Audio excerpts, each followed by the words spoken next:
Ngayong araw po ang deadline para sa early registration sa mga pampublikong paaralan para sa school year 2013 to 2014. Kaya naman ang mga magulang, dagsan na sa mga eskwelahan para ipatala ang kanilang mga anak.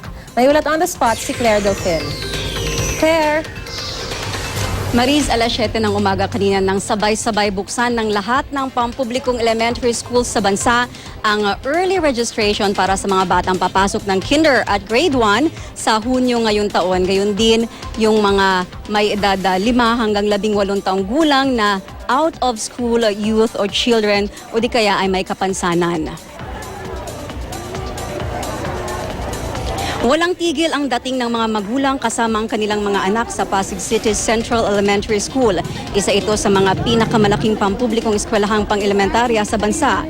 Hindi lang mga bata kundi maging ang mga ina excited sa pagpasok sa eskwela ng kanilang mga anak.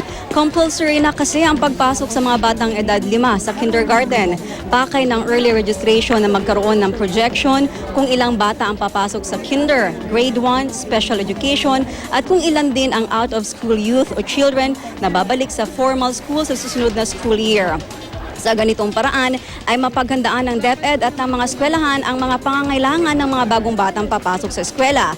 Kung ilang guro, aklat at classroom pa ang kailangan. Walang bayad ang registration na ito, magdadala lang ng kopya ng birth certificate o school card. Pero kahit wala itong requirements ay maire-register pa rin ang mga bata. Ang importante ay mapasama ang kanilang mga pangalan sa listahan.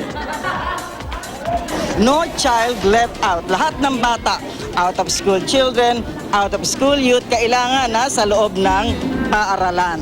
Para ding matutuwa din na pag-aral mga anak mo, ganun. So yun talaga ang Oo. pangarap mo rin sa kanila. Magkapagtapos siya, ganun. Maris, hanggang alas 5 ng hapon ngayong araw lang ang registration na ito. Kaya yung mga hindi pa nakapag-register ay may pagkakataon pa kayong mag-register. Maraming salamat, Claire Delfin.